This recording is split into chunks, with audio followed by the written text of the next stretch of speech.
என் அன்பு குழந்தையே, இன்று இந்த கருப்பண்ணசாமி உனக்கு ஒரு எச்சரிக்கை செய்தியைத்தான் கொண்டு வந்திருக்கிறேன்.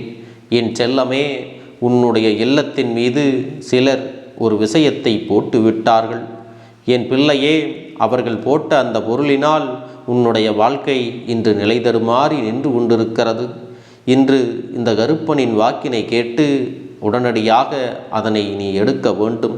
என் பிள்ளையே, அதற்கு நான் சொல்கின்ற ஒரு பொருளை நீ நெருப்பில் போட்டுவிட்டால் போதும். அப்பன் உன்னை தேடி வந்து இன்று இந்த விஷயத்தை சொல்கிறேன் என்றால் உனக்கு இப்பொழுது கஷ்டங்கள் அதிகமாக இருக்கிறது, கவலைகள் அதிகமாக இருக்கிறது, எப்பொழுதும் கண்ணீரோடு தான் நீ நின்று கொண்டிருக்கிறாய் என்று அர்த்தம். எந்த நேரத்திலும் நமக்கு சந்தோஷம் என்ற ஒன்று இந்த வாழ்க்கையில் இல்லையே என்று நீ மனவேதனைப்பட்டு கொண்டிருக்கிறாய். உன்னுடைய மனது எதையோ பற்றி யோசித்து கொண்டே இருக்கிறது. ஆனாலும் எந்த ஒரு யோசனைகளுக்கும் உனக்கு தெளிவு கிடைத்த பாடில்லை. எப்படித்தான் இந்த வாழ்க்கையை நாம் நகர்த்தி செல்ல போகிறோமோ என்று என் பிள்ளை நீ பயந்து கொண்டிருக்கின்ற இந்த நேரத்தில்தான் என் பிள்ளையின் வாழ்க்கையில் ஒரு விஷயம் நடந்திருக்கிறது.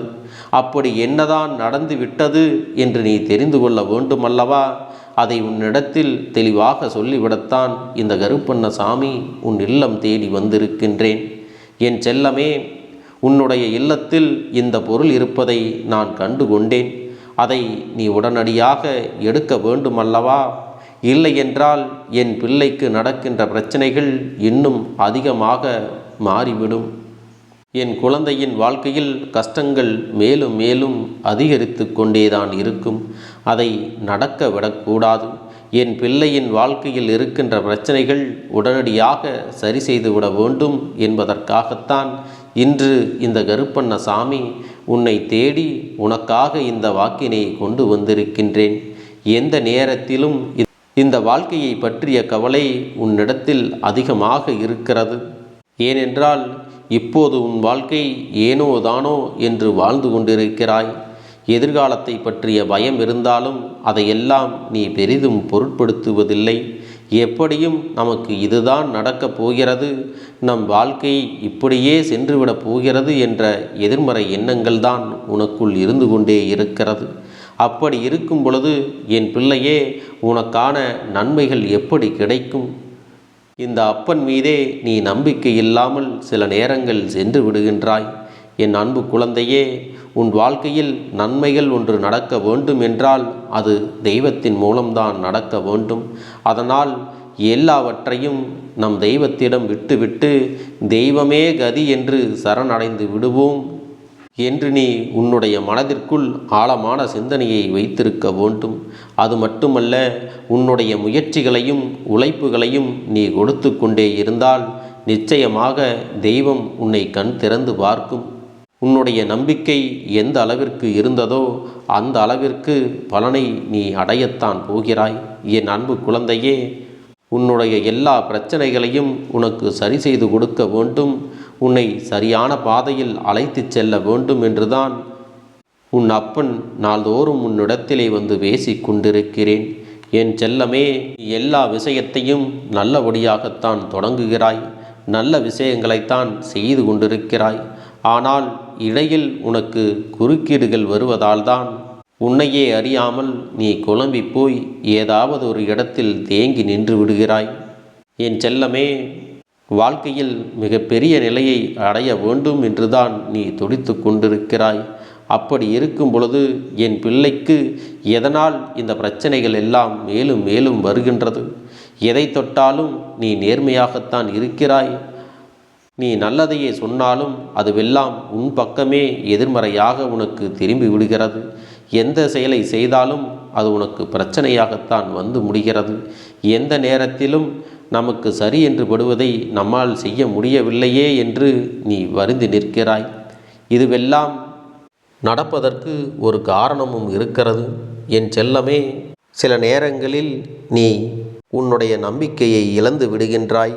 அப்படியானால் என்னதான் இந்த வாழ்க்கையில் நமக்கு பிரச்சனை, எதனால் நமக்கு மட்டும் இப்படி நடக்கிறது என்று நீ யோசித்து கொண்டிருக்கிறாய் அல்லவா? உன்னுடைய யோசனைக்கான பதிலைத்தான் நான் கண்டுபிடித்து விட்டேன். என் பிள்ளையே, நீ ஒரு நாள் சிரித்தாலே அதற்கு அடுத்து 10 நாட்கள் நீ தொடர்ந்து அழவேண்டிய நிலை உனக்கு இருக்கிறது. இந்த அப்பன் சொன்னது உண்மைதானா? அப்படி உண்மையாக இருந்தால் நீ நிச்சயமாக உன் வாழ்க்கையில் சில விஷயங்களை மாற்றிக்கொள்ள வேண்டும். என் செல்ல குழந்தைக்கு சந்தோஷம் என்ற ஒன்று நிரந்தரமாக இல்லை. ஆனால் அழுதால் மட்டும் அது உனக்கு தொடர்ச்சியாக இருக்கின்றது. நீ சிரித்தால் மட்டும்தான் அது உன் வாழ்க்கையில் தொடர்ந்து கிடைப்பது இல்லை. இப்படி இருக்கின்ற என் பிள்ளையே, இதை நீ சரி செய்ய வேண்டுமல்லவா? எப்பொழுதும் உனக்கு சந்தோஷம் தொடர்ந்து இருக்க வேண்டுமல்லவா? அதே நேரத்தில் கஷ்டங்களும் வரக்கூடாது, பிரச்சனைகளும் இருக்கக்கூடாது என்று நீ ஆசைப்படலாம். ஆனால் அது நடைமுறைக்கு ஒத்து வராது. என் செல்லமே, உன் வாழ்க்கையில் கஷ்டங்களும் துன்பங்களும் ஓரளவிற்குத்தான் வரவேண்டுமே தவிர அதிகமாக தொடர்ந்து வரக்கூடாது. இப்பொழுது அப்பன் சொல்கின்ற ஒரு விஷயத்தை நீ நன்றாக சிந்தித்துப்பார். செல்லமே, நீ சந்தோஷத்தில் இருக்கும் பொழுது சத்தமாக சிரித்தாய் அல்லவா? யாரை பார்த்து சிரித்தாய் என்று நீ சிந்தித்துப்பார். யார் இருக்கும் பொழுது சிரித்தாய்?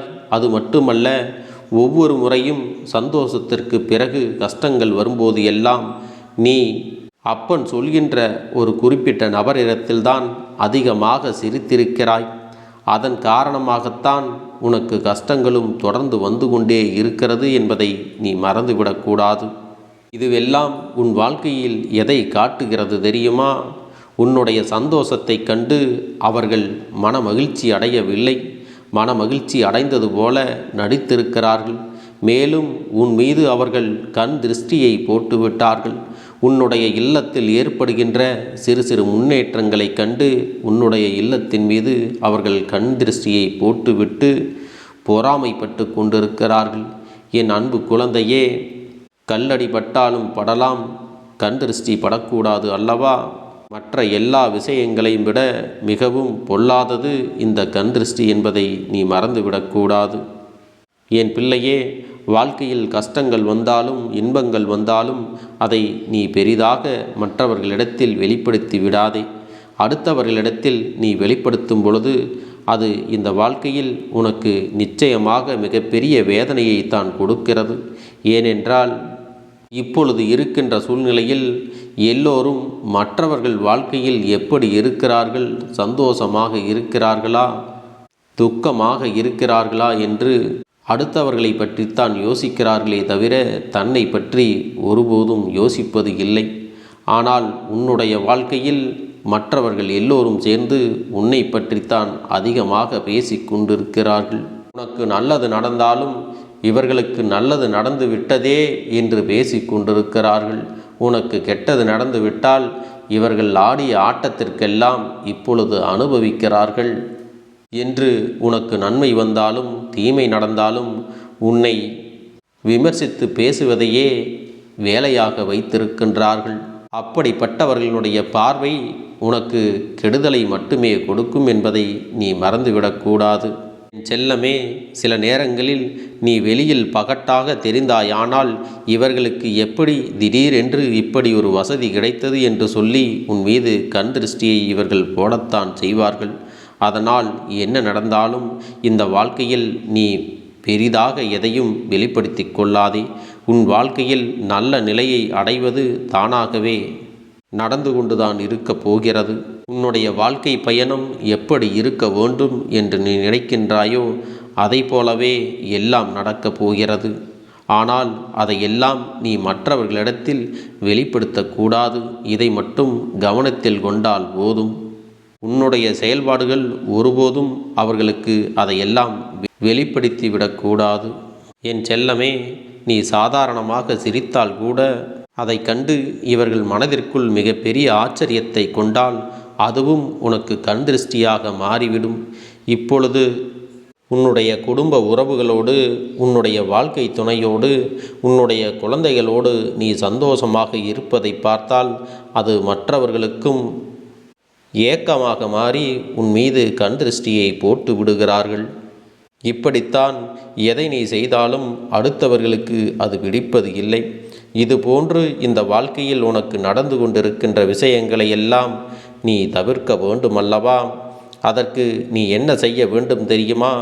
நாளை இரவு உறங்கச் செல்வதற்கு முன்பாக கிழக்கு முகமாக நின்று கொண்டு உன் கையில் 5 மிளகாய் வைத்தலை எடுத்துக்கொண்டு உன்னுடைய தலையை வலது புறமாக 3 முறையும் இடது புறமாக 6 முறையும் சுற்றிவிட்டு அதனை நெருப்பில் போட்டு எரித்துவிடு. அது கருகுவது போல உன்னுடைய கண் திருஷ்டிகளும் கரைந்து போகும். இதை செய்ய முடியாதவர்கள் கற்பூரத்தை உடல் முழுவதும் நன்றாக தேய்த்துவிட்டு தலையை சுற்றிவிட்டு 3 முறை துப்ப செய்துவிட்டு பிறகு அதை வாசலுக்கு வெளியே வைத்து எரித்துவிட வேண்டும். குடும்பத்தில் இருக்கின்ற ஒவ்வொருவருக்கும் ஒவ்வொரு கற்பூரத்தை எடுத்து தலையை சுற்றி அதன் பிறகு துப்பிவிட்டு வாசலுக்கு வெளியே எரித்து வைத்து விட வேண்டும். அதன் பிறகு அந்த புகை செல்வது போல உன்னுடைய கண் திருஷ்டியும் அதோடு சென்றுவிடும். என் பிள்ளையே, இதுவெல்லாம் உனக்கு ஏற்கனவே தெரிந்த விஷயங்களாக இருக்கலாம். ஆனாலும் இதை செய்வதற்கு உனக்கு நேரம் இல்லை. இன்று உன் அப்பன் சொன்ன பிறவாவது நீ இதை நிச்சயமாக செய்ய வேண்டும். உனக்கு இருக்கின்ற கண் திருஷ்டிகள் உன்னை விட்டு விலக வேண்டும். என் செல்லமே, உன்னிடத்தில் கண் திருஷ்டிகள் இருக்கின்றதோ இல்லையோ, இவையெல்லாம் நல்ல பலன்களை கொடுக்கும் என்பதை மறந்துவிடக்கூடாது. தினமும் இதை நீ செய்யாவிட்டாலும் வாரத்திற்கு 2 முறையாவது நீ செய்து பலன்களை பெற்றுக்கொள்ள வேண்டும். உன்னுடைய வாழ்க்கையில் முன்னேற்றங்கள் கொண்டு வந்து கொடுக்க வேண்டியது இந்த கருப்பனது பொறுப்பு. என் அன்பு குழந்தையே, அப்பன் சொன்னதை கேட்டு கவனமாக நீ நடந்து கொண்டால் உன் வாழ்க்கையில் எல்லாமும் நீ நினைத்தபடியே நிச்சயமாக நடக்கும். என் செல்ல குழந்தைக்கு இந்த கருப்பண்ணசாமியின் ஆசீர்வாதங்களும் அன்பும் துணையும் என்றென்றைக்கும் முழுமையாக கிடைத்து கொண்டே இருக்கும்.